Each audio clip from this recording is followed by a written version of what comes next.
düşünün. Bir sayısı söz türü düşünün de oynayacağız. Vakısı söz veriyorsun. Vakısı söz var. Бүгін 1 сентябрда министрлер кабинетінің төрағасының орынбасары УКМК төрағасы Камчыбек Ташиев жергілікті бийлик өкілдері менен Жалал-Абадтың жаңа административтік имаратында алғашқы жиын өтті. Жергілікті бийлик өкілдері Жалал-Абад шаарынын аймағына АТРдин алкагында кошулган айылдарды картадан көрсөттү. Жалал-Абад эски аянты Жалал-Абад 4-кө бөлүнүп турчу. Биринчи эски шаар 2499 гектар болчу. Эски шаар ушул гана. Андан Пиццаград өйдүнчү болчу анклав болуп. Андан могу жерден өйдө жагы Тайгара айлып өттү.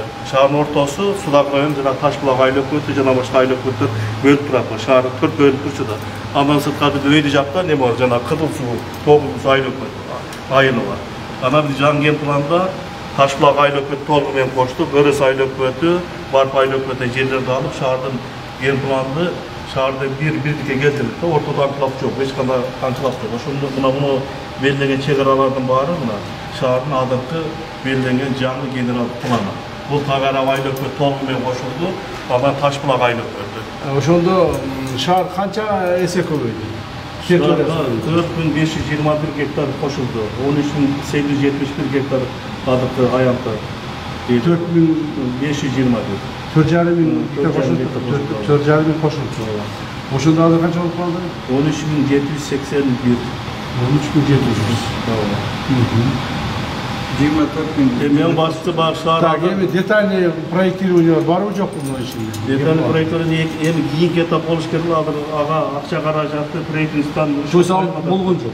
Пока болду. Бирок даярдык болду. То есть мына көчөлөр кандай болот, кантип өнүгөт, кайсы жерге кандай үйлөр салыныш керек, эмне болуш керек, детальный проектирование жок экен. Бизде условно гана кагаз жүзүндө ген план болуп атканда биз калтырып кеттик. Но кызылдын баары ушу жанагы Ленин көчөсү, центральный частьтар, бул жерде жанагы көп кубаттуу үйлөр, административный борбор, мына кызылдардын баары. Ошого биз условно калтырып кеткенбиз. Анан условный болбойт деп. Анан жок, аны экинчи этапка азыр даярдык болуп атат, бирок акча каражатын бөлүш керек деп. Аны детальный изертить аласыңарбы өзүңөр? Биз жардам беребиз. Бизде укугубуз жок. Жок, ошо эме кийинки кайсы кимдер эскерген жасай алабы ошону? Алардын лицензиясы башка өлкөдөн чыгарышыбыз керек. Жок, ошону жасайт. Камчыбек Ташиев Жалал-Абад шаарынын башкы планын түзүү зарылдыгын белгилеп, тиешелүү жетекчилерге жеринде тапшырма берди. Ал шаардагы курулуштар белгилүү бир тартип менен жүргүзүлүшү керектигин айтып, эгер башкы план алдын ала даярдалбаса, келечекте олуттуу көйгөйлөр жаралышы мүмкүн экенин баса белгиледи. Биз Жалал-Абад шаарынын генерал планына түзөлүп кеткенбиз. Биз чектерин менен Жалал-Абад шаарынын административдик территориальный реформадан кийинки чектерин толук аныктап түзөтүбүз. Бирок ошону биз сессияда өкмөттөн баары калмады.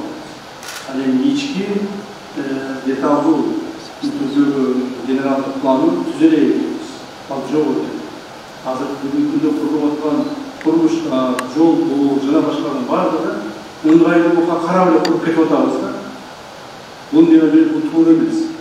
Бул туура эмес, себеби дегенде мүмкүн бул азыр биздин жашообузга азыр ыңгайлуу болушу мүмкүн азыркы күндө. Бирок келечекте бул проблема жаратат. Ошондон азыркыдан биз генералдык план тезирээк, то есть түзүлүшүбүз керек.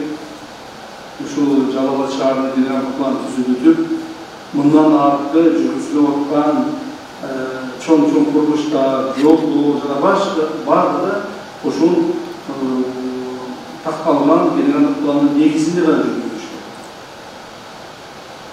Ошого мына архитекторлор, мэрия, президент өзүнүн көчүлүгү, силер ушул боюнча жумуштар алып барып, тез арада керектүү финансылык каражаттар болсо шаардан бөлүнсүн, республикалык бюджеттен бөлүндү. Бирок ушуну жасашыбыз керек. Муну жасабасак, бизге өтө чоң проблема.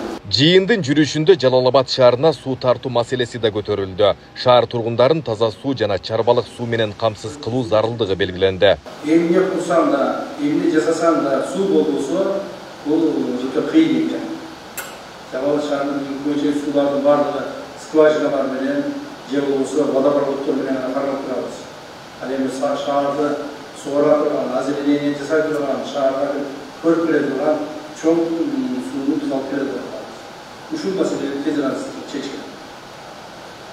аны да ошо сууну алып берүү пландарын деталдуу түрдө ар бир метрине чейин, ар бир көчөгө жанагы кварталдарга чейин кантип алып келебиз, кандай тартабыз, кандай алып келсек арзаныраак, эффективдүү жана пайдалуу болот, ошонун баарын иштеп чыккыла.